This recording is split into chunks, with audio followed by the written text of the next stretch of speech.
ओम नमो भगवते वासुदेवाय. अथ षोडशोध्याय. परीक्षिताचा दिग्विजय आणि धर्म व पृथ्वीचा संवाद. सूत म्हणाले, शौनका, पांडवांच्या महाप्रयाणानंतर भगवंताचा परमभक्त राजा परीक्षित श्रेष्ठ ब्राह्मणांच्या उपदेशानुसार पृथ्वीचे पालन करू लागला. त्याच्या जन्माच्या वेळी ज्योतिषांनी त्याच्याविषयी जे काही सांगितले होते ते सर्व श्रेष्ठ गुण त्याच्यामध्ये होते. त्याने उत्तराची कन्या इरावतीशी विवाह केला. तिच्यापासून त्याला जन्मेजय आदी 4 पुत्र झाले. त्याने कृपाचार्यांना आचार्य नेमून गंगा तटाकी 3 अश्वमेध यज्ञ केले. त्यावेळी ब्राह्मणांना पुष्कळ दक्षिणा दिली. त्या यज्ञात देवतांनी प्रत्यक्ष प्रगट होऊन आपापला भाग ग्रहण केला. एकदा दिग्विजय करत असताना त्याने शूद्र असून कली राजाचा वेश घेऊन गाय आणि बैल यांना लाथांनी मारित आहे असे पाहिले. तेव्हा राजाने मोठ्या शौर्याने त्या कलियुगाला पकडून शासन केले. शौनकाने विचारले, सूत महोदय, दिग्विजयाच्या वेळी परीक्षिताने कलियुगाला केवळ शासन करूनच का सोडले? कारण राजाचा वेश धारण केला होता तरी तो एक शूद्र होता व गायीला लाथांनी मारत होता. भगवान श्रीकृष्ण अथवा त्यांच्या कमलांच्या मधुरसाचे पान करणाऱ्या भक्तांशी या घटनेचा संबंध असेल तर सांगा. ज्यात आयुष्य फुकट जाते अशा व्यर्थ गोष्टी बोलून काय फायदा? सूत महोदय, जे मोक्षाची इच्छा करतात परंतु अल्पायुष्य असल्यामुळे मृत्यूचा घास होतात, अशांच्या कल्याणासाठी भगवान यमांना आवाहन करून त्यांना तेथे शामित्र कर्मासाठी नियुक्त केले जाईल. जोपर्यंत येथे यमराजा आहे तोपर्यंत कोणाला मृत्यू येणार नाही. मनुष्य लोकातील मृत्यूने ग्रासलेले लोक देखील भगवंताच्या अमृततुल्य लीलाकथांचे पान करू शकतील. यासाठीच महर्षींनी भगवान यमांना येथे बोलवले आहे. एकतर कमी आयुष्य आणि अल्प समजून अशा अवस्थेत संसारातील अभागी माणसांचे आयुष्य व्यर्थ जात आहे, रात्र निद्रेमध्ये आणि दिवस व्यर्थ कामे करण्यात. सूत म्हणाले, राजा परीक्षित जेव्हा कुरुजांगल देशात राहत होता त्यावेळी त्याने ऐकले होते की सैन्याने सुरक्षित अशा माझ्या राज्यात कलियुगाचा प्रवेश झाला आहे. ही अप्रिय वार्ता ऐकून युद्धवीर परीक्षिताने धनुष्य हातात घेतले. श्यामवर्णाचे घोडे जुंपलेल्या सिंहध्वज असलेल्या सुसज्जित अशा रथावर आरूढ होऊन दिग्विजयासाठी परीक्षित नगराबाहेर पडला. त्यावेळी रथ, हत्ती, घोडे आणि पायदळ अशी चतुरंग सेना त्याच्याबरोबर होती. त्याने भद्रास्व, केतुमाल, भारत, उत्तर कुरु, किमपुरुष इत्यादी सर्व देश जिंकून तेथील राजांकडून भेटी स्वीकारल्या. सर्व देशांमध्ये त्याला आपल्या पूर्वज महात्म्यांची यशोगाथा ऐकाव्यास मिळाली.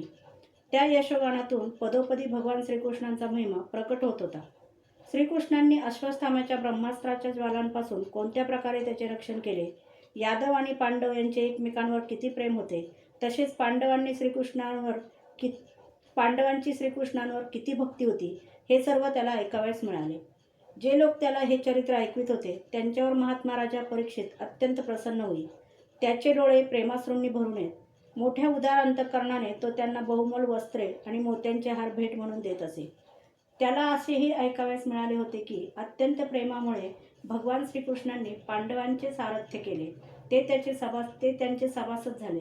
त्यांनी त्यांची सेवाही केली. मित्र होतेच, ते त्यांचे दूतही झाले.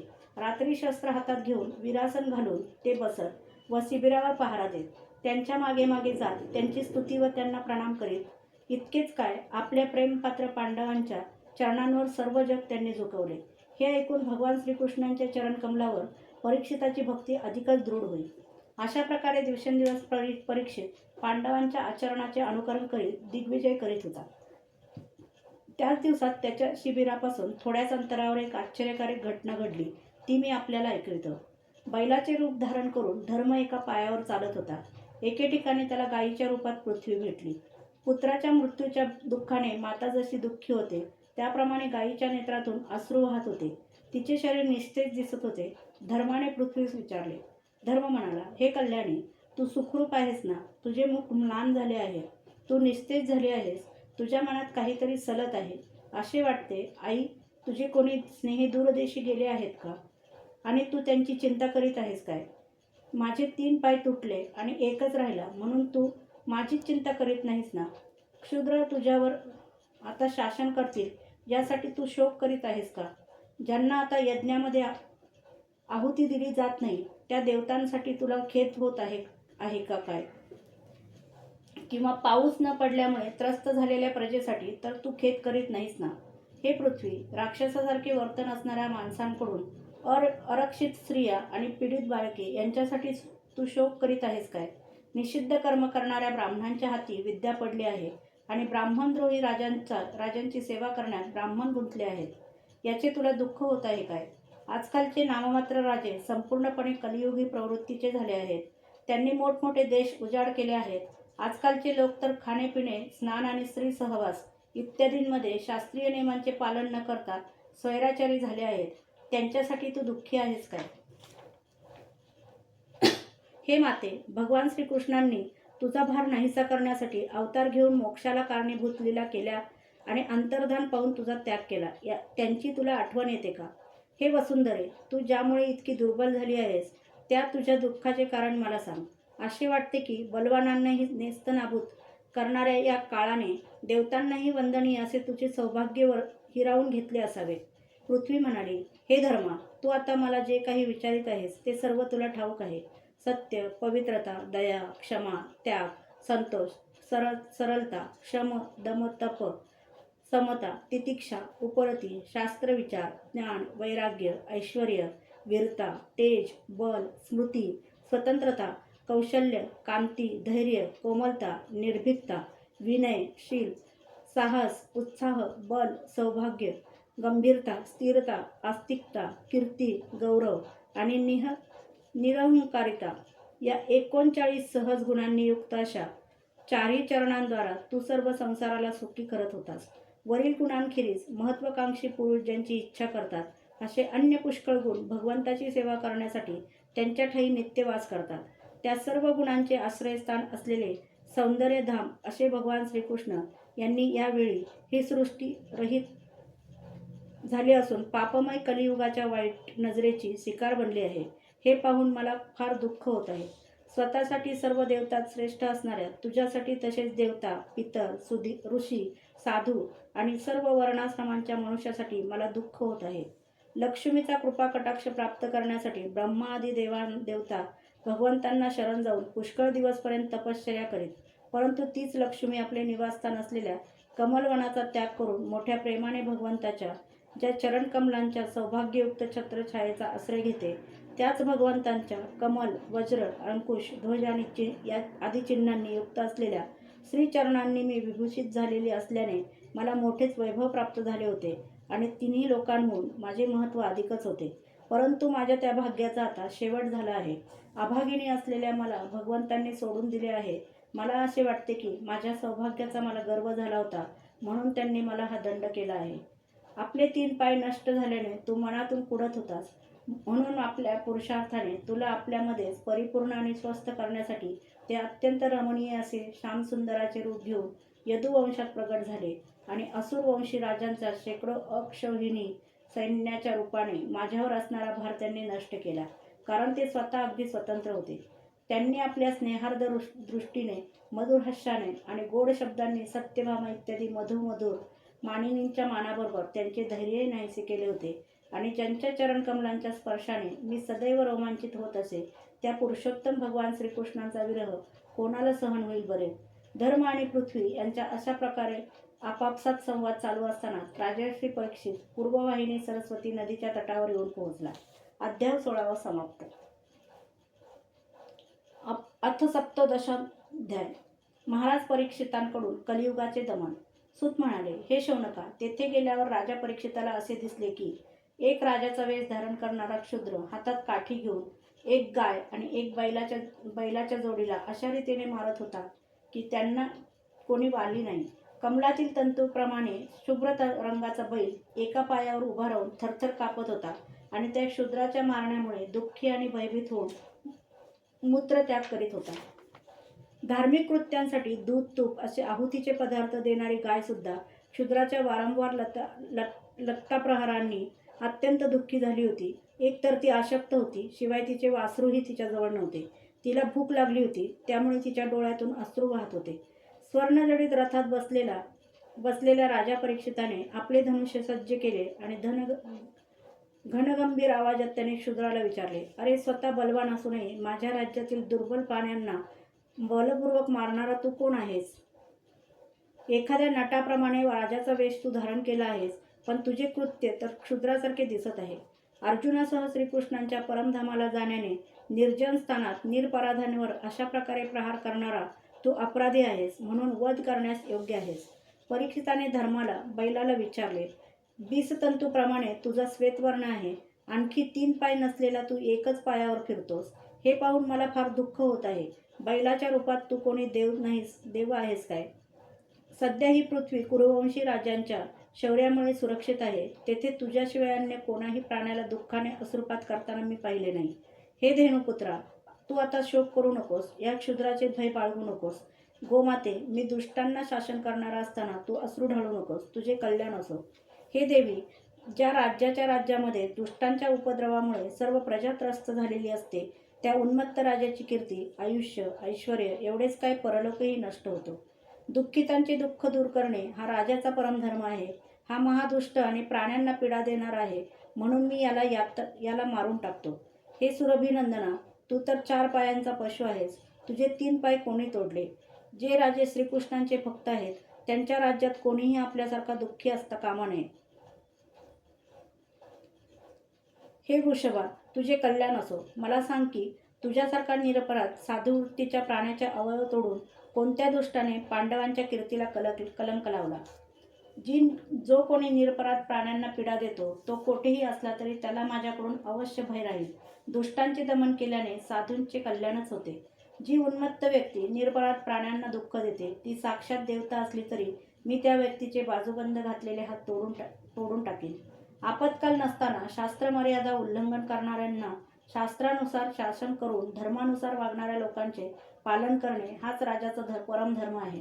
धर्म म्हणाला, राजन, दुःखितांना अभय देणे हे आपल्यासारख्या पांडूच्या वंशजांना योग्यच आहे, कारण आपल्या पूर्वजांनी त्यांच्या या श्रेष्ठ गुणांमुळे भगवान श्रीकृष्णांना आपले सारथी, दूत इत्यादी बनवले होते. हे नरेंद्रा, शास्त्रांच्या वेगवेगळ्या वचनांनी मोहित झाल्यामुळे परमपुरुषाला आम्ही ओळखत नाहीत. त्यामुळे संसार क्लेशाची कारणे उत्पन्न होतात. कोणत्याही प्रकारचे द्वैत ज्यांना मान्य नाही, ते स्वतःला स्वतःच्या दुःखाचे कारण समजतात. कोणी प्रारब्धाला कारणीभूत ठरवितात, तर कोणी कर्माला, काही लोक स्वभावाला, तर अन्य ईश्वराला दुःखाचे कारण मानतात. राजश्री, काही जणांचे तर निश्चयपूर्वक असे म्हणणे आहे की दुःखाचे कारण तर्काने जाणले जाऊ शकत नाही आणि वाणीने सांगितले जाऊ शकत नाही. आता यापैकी कोणते मत बरोबर आहे, याचा तूच आपल्या बुद्धीने विचार कर. सूत म्हणाले, ऋषीश्रेष्ठ शौनका, धर्माचे हे प्रवचन ऐकून सम्राट परीक्षित अतिशय प्रसन्न झाला. त्याचा खेद नाहीसा झाला. शांत चित्ताने तो धर्माला म्हणाला. परीक्षित म्हणाला, धर्माचे सत्व जाणणारे वृषभदेव, आपण धर्माचा उपदेश करीत आहात. आपण निश्चितच वृषभ रूपात असणारे धर्म आहात. आपण आपल्याला दुःख देणाऱ्यांचे नाव यासाठी सांगितले नसावे की अधर्म करणाऱ्याला जसा नरक प्राप्त होतो, तसाच नरक चहाडी करणाऱ्यालाही प्राप्त होतो. किंवा असाही एक सिद्धांत आहे की प्राण्यांच्या मन आणि वाणीद्वारा परमेश्वराच्या मायेच्या स्वरूपाचे निरूपण केले जाऊ शकत नाही. धर्मदेव, सत्ययुगात आपले तप, पवित्रता, दया आणि सत्य असे 4 पाय होते. आता अधर्माचे अंश असलेले गर्व, आसक्ती आणि मद यामुळे 3 चरण नष्ट झाले आहेत. आता सत्व हा 4था चरणच फक्त शिल्लक आहे. त्याच्याच बळावर आपण जीवित आहात. असत्याने पुष्ट झालेले हे अधर्मी कलियुग त्यालाही गिळंकृत करू इच्छित आहे. ही गोमाता साक्षात पृथ्वी आहे. भगवंतांनी हिच्यावरील प्रचंड भार नष्ट केला होता आणि त्यांच्या अपूर्व सौंदर्याने युक्त अशा चरणचिन्हांमुळे ही सर्वत्र प्रेक्षणीय झाली होती. आता हिचा भगवंतापासून वियोग झाला आहे. ही साध्वी अभागिनीप्रमाणे नेत्रातून अश्रू ढाळीत चिंता करीत आहे की आता राजाचे सोंग घेतलेले ब्राह्मणद्रोही शूद्र माझा उपभोग घेतील, माझ्यावर राज्य करतील. नंतर महारथी परीक्षिताने धर्म आणि पृथ्वीचे सांत्वन केले. नंतर अधर्माचे कारण ठरलेल्या कलीला मारण्यासाठी त्याने तीक्ष्ण तलवार हातात घेतली. आता हा मला मारून टाकणार हे कलीने जाणले आणि लगेच त्याने आपली राजचिन्हे काढून ठेवून भयाने व्याकुळ होऊन परीक्षिताच्या चरणांवर मस्तक ठेवले. परीक्षित मोठा यशस्वी, दीनवत्सल आणि शरणागतांचे रक्षण करणारा होता. कलियुगाने आपल्या चरणावर मस्तक ठेवले आहे हे पाहून कृपाळूपणाने त्याने त्याला मारले नाही, परंतु हसत हसत म्हटले. परीक्षित म्हणाला, तू हात जोडून शरण आला आहेस, तेव्हा अर्जुनाच्या यशस्वी वंशातील कोणाही वीरापासून तुझे भय बाळगण्याचे कारण नाही. परंतु तू अधर्माचा सहाय्यक असल्याने माझ्या राज्यात अजिबात राहू नकोस. राजांच्या शरीरावरील तुझ्या वास्तव्यामुळे लोभ, असत्य, चोरी, दुष्टता, स्वधर्म त्याग, दारिद्र्य, कपट, कलह, दंभ आणि अन्य पापे वाढत आहेत. हे अधम सहाय्यका, म्हणून तू या ब्रह्मावर्तात एक क्षण देखील राहू नकोस, कारण हे धर्म आणि सत्याचे निवासस्थान आहे. या क्षेत्रात यज्ञविधी जाणणारे महात्मे यज्ञांच्या द्वारा यज्ञपुरुष भगवंताची आराधना करीत असतात. या देशात भगवान श्रीहरी यज्ञरूपात निवास करतात. यज्ञांच्या द्वारा त्यांची पूजा केली जाते आणि यज्ञ करणाऱ्यांचे ते कल्याण करतात. सर्वांच्या अंतर्यामी असणारे हे भगवान वायूप्रमाणे समस्त चराचर जीवांच्या आत आणि बाहेर निवास करून त्यांच्या कामना पूर्ण करीत असतात. सूत म्हणाले, परीक्षिताची ही आज्ञा ऐकून कली थरथर कापू लागला. हातात यमराजा समान तलवार घेऊन मारण्यासाठी सज्ज झालेल्या परीक्षिताला तो म्हणाला. कली म्हणाला, हे सार्वभौम राजा, आपल्या आज्ञेप्रमाणे जेथे कोठे मी राहण्याचा विचार करतो तेथे आपल्याला धनुष्याला बाण लावून उभे आहात असे मी पाहतो. हे धार्मिक शिरोमणी, जेथे मी आपल्या आज्ञेचे पालन करीत स्थिर चित्ताने राहू शकेल असे ठिकाण आपण मला सांगावे. सूत म्हणाले, कलियुगाची विनंती मान्य करून राजा परीक्षिताने त्याला 4 ठिकाणी राहण्यासाठी दिली. द्यूत, मद्यपान, व्यभिचार आणि हिंसा या स्थानात क्रमशः असत्य, मद, आसक्ती आणि निर्दयता या 4 रूपात अधर्म निवास करतो. कलियुगाने आणखी ठिकाणे मागितली तेव्हा सामर्थ्यवान परीक्षिताने त्याला राहण्यासाठी सुवर्ण, धन हे आणखी एक ठिकाण दिले. अशा प्रकारे कलियुगाची असत्य, गर्व, कामवासना, वैर आणि रजगुण ही राहण्याची 5 ठिकाणे झाली. अधर्माचे मूळ कारण असलेल्या कली परीक्षिताने दिलेल्या या 5 ठिकाणी राजज्ञेचे पालन करीत राहू लागला. म्हणून आत्मकल्याण इच्छिणाऱ्या पुरुषांनी या 5 ठिकाणचा कधीही आश्रय घेऊ नये. विशेषतः धार्मिक राजा, प्रजेचा लौकिकदृष्ट्या नेता आणि धर्मोपदेश करणारे गुरु यांनी तर सावध राहून या ठिकाणांचा त्याग केला पाहिजे. यानंतर परीक्षिताने तप, शुद्धता आणि दया हे 3 चरण वृषभरूप धर्माला जोडून दिले आणि त्याला आश्वासन देऊन पृथ्वीचे रक्षण केले. परीक्षिताचे पितामह राजा युधिष्ठिरांनी वनात जातेवेळी महाराज परीक्षिताला राजसिंहासनावर बसवले होते. तोच आता तेथे विराजमान आहे. तोच परम यशस्वी, सौभाग्यशाली चक्रवर्ती सम्राट राजश्री परीक्षित यावेळी हस्तिनापुरात कौरवकुलांच्या राजलक्ष्मीने शोभत आहे. हा अभिमन्यू पुत्र राजा परीक्षित असा प्रभावशाली आहे. त्याच्याच शासनकालात आपण सर्वजण या दीर्घकाल चालणाऱ्या यज्ञाची दीक्षा घेतली आहे. अध्याय 17 समाप्त.